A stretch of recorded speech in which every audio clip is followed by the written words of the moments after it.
Halo kawan-kawan, selamat kembali lagi di channel ini.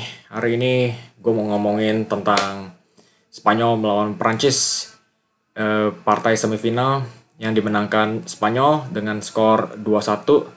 Dan ini artinya Spanyol yang akan berhadapan Inggris atau Belanda malam ini. Jadi kita langsung aja coba analisa starting 11-nya Spanyol. Ada beberapa perubahan dari starting 11 sebelumnya. Jesus Navas yang menggantikan Dani Carvajal dan juga Nacho. Nacho menggantikan Lenormand yang kena suspensi ya. Dua-duanya si Carvajal sama Lenormand semuanya suspensi, dan yang paling mengkhawatirkan buat Spanyol ini sebetulnya si Jesus Navas. Dia itu sebetulnya aslinya seorang winger tapi dimainin jadi back kanan dan umurnya 38 tahun, dan yang lebih mengejutkannya lagi dia yang dipakai untuk menjaga Kylian Mbappe, winger terhebat di seluruh dunia. Itulah keputusannya si De La Fuente ya. Sebetulnya agak aneh juga sih kenapa si De La Fuente ini malah bawa Jesus Navas ya, yang sebetulnya bukan alami back kanan, dibawa ke turnamen sebagai pelapis Carvajal. Dan yang paling sialnya ya ketemunya si Mbappe di semifinal. Tapi ya sebetulnya performanya si Navas ini nggak buruk-buruk amat sih, kecuali gol pertamanya Prancis ya.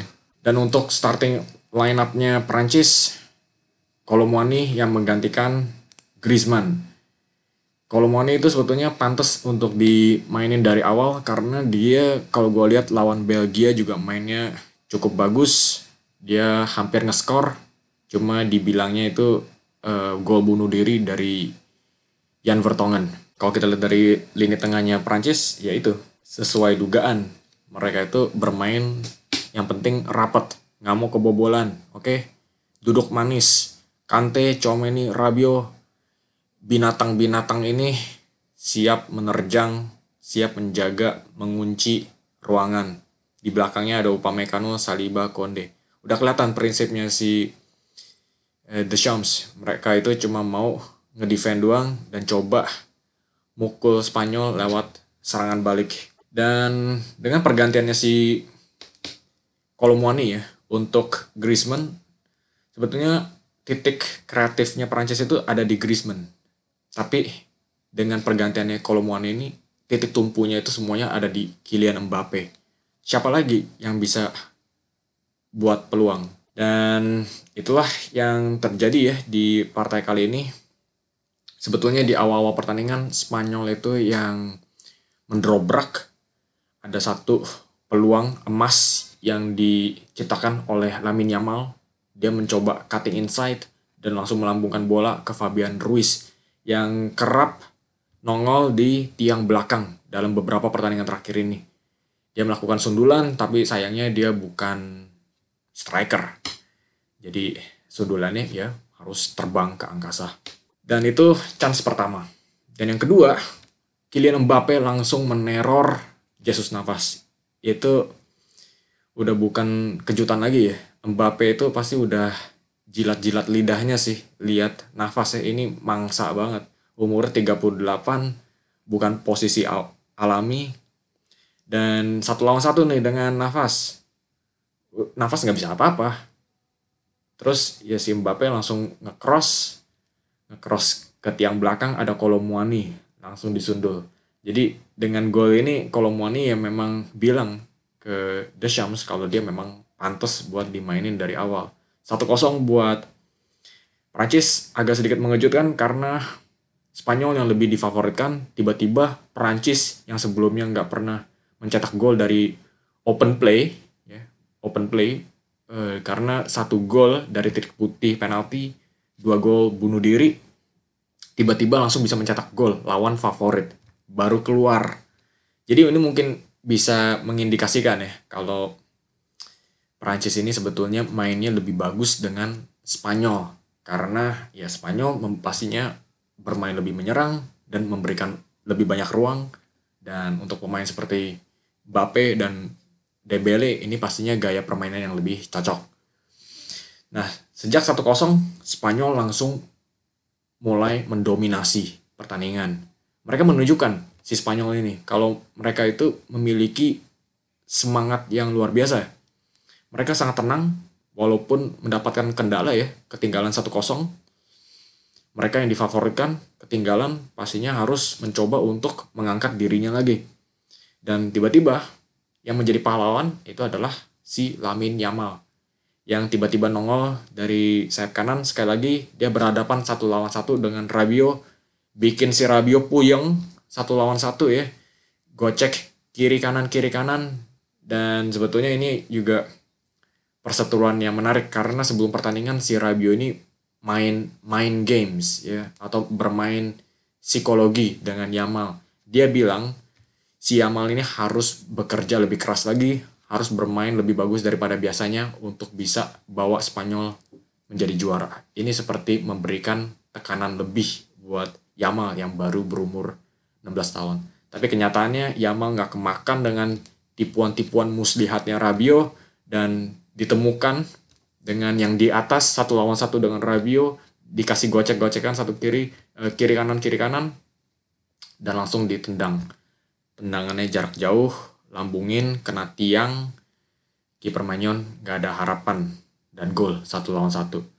Dan 4 menit kemudian, Dani Olmo nih, juga pemain yang menggantikan Pedri ya, mainnya juga bagus, kemarin lawan Jerman 1 gol dan 1 assist, tiba-tiba dia muncul lagi di dalam kotak penalti, dijaga sama Tchouaméni, dia membuat satu sentuhan yang cakep sekali, melewati Tchouaméni, dan langsung melesatkan tembakan keras ya, menyilang kotak penaltinya Prancis. Ada sedikit defleksi dari Jules Koundé, tapi bola tetap bersarang. Awalnya Euro itu kasih golnya itu untuk gol bunuh dirinya Koundé, tapi akhirnya dikasih ke Olmo. Gol sebagus itu nggak pantas untuk jadi gol bunuh diri, harus memang kudu dikasih ke Dani Olmo. Jadi skornya 2-1 sampai ke peluit terakhir. Sebetulnya di babak kedua, Deschamps itu merubah taktiknya. Dia sudah mulai panik nih. Waduh gawat nih, 2-1. Kita harus ngejar, kita harus nyerang. Dan dia langsung masukin Bradley Barcola dan juga Antoine Griezmann. Ini suatu hal yang jarang kita lihat ya. Prancis lebih mencoba mengambil inisiatif menyerang. Karena ya ketinggalan, jarang sekali nih Prancis ketinggalan, cuma karena Spanyol aja. Dan ada beberapa peluang bagus buat Theo Hernandez yang cutting inside. Kita tahu Theo Hernandez ini lumayan agresif buat nerobos ke kotak penalti. Tapi sayangnya ketika nerobos, bola jatuh di kaki lemahnya, yaitu kaki kanan. Dan tendangannya itu langsung terbang ke angkasa lagi. Dan mungkin ada satu peluang yang lebih bagus lagi nih buat Kylian Mbappe. Beberapa menit kemudian, sama juga situasinya, dari sayap kiri mencoba cutting inside, dan lebih bagusnya sekarang bola jatuh ke kaki kuatnya Mbappe, kaki kanan. Itu 1-1 dengan Vivian ya, yang masih hangat banget, baru dimasukin. Tapi sayangnya buat Mbappe, dia udah cutting inside, udah masuk ke kaki favoritnya, tapi juga sama, terbang ke angkasa seperti roket. Sebetulnya Prancis itu menunggu ya satu momen jatuh ke kakinya Kylian Mbappe. Biasanya di situasi seperti ini Mbappe itu sangat dingin banget loh. Kita masih ingat kan di Piala Dunia 2022 lawan Argentina di final bisa ngeskor 3 gol. Dari pertandingan itu persepsi orang-orang itu udah langsung wah, si Mbappe ini memang pemain mental juara. Ya kan, tapi sayangnya di laga sebesar lawan Spanyol dia masih belum bisa mengulangi pencapaian tersebut. Jadi dengan tembakan yang meleset ini Mbappe harus keluar dari turnamen dengan kontribusi 1 gol saja. Sungguh mengecewakan buat pemain sebesar Kylian Mbappe. Jadi memang secara garis besar memang sesuai prediksi ya. Arus permainan Spanyol mendominasi possession, Prancis yang bermain lebih defensif dan lebih mengandalkan serangan balik lewat Mbappe dan Dembele. Dan itu bisa kelihatan dari statistiknya, Spanyol mendominasi possession dengan 58% ketimbang Prancis 42%. Tapi yang menariknya, dari expected goals, Prancis lebih besar, yaitu 1 dibandingkan Spanyol yang hanya menciptakan 0,7. Jadi walaupun Spanyol mendominasi possession, tapi Prancis yang lebih berbahaya bisa dibilang karena yaitu dengan permainan ekspansifnya Spanyol ini memberikan ruang lebih besar buat Prancis. Jadi ya kira-kira begitulah ya analisa Spanyol melawan Prancis. Spanyol yang masuk ke final bakalan pertandingan yang seru ya. Spanyol melawan Inggris atau Belanda. Yang favoritnya mungkin Inggris kali ya yang masuk ke final. Tapi Prancis yang benteng pertahanannya sangat kuat, sangat sulit dijebol, bisa dijebol 2 kali sama Spanyol. Nah, Inggris ini juga memiliki prinsip yang sama kayak Prancis. Mereka bakal bertahan kalau bertemu tim lawan kayak Spanyol. Nah, jadi Spanyol ini udah langsung kasih bukti kalau lawan itu mau coba parkir bis, mereka pastinya tetap bisa terobos. Jadi ini sebuah peringatan besar buat Inggris kalau mereka yang lolos lawan Belanda. Oke guys, jadi seperti biasa kalau kalian enjoy dengan analisa ulasan Spanyol melawan Prancis, kalau kalian enjoy langsung klik like dan subscribe dan juga jangan lupa kasih komen di bawah menurut kalian apa yang kalian petik dari Spanyol melawan Prancis. Apakah kalian merasa dengan performa seperti ini Spanyol yang sudah 90% difavoritkan menjuarai seluruh turnamen? Coba kasih komen di bawah. Oke, terima kasih sudah menyaksikan sampai ke titik ini. Sampai jumpa di video selanjutnya.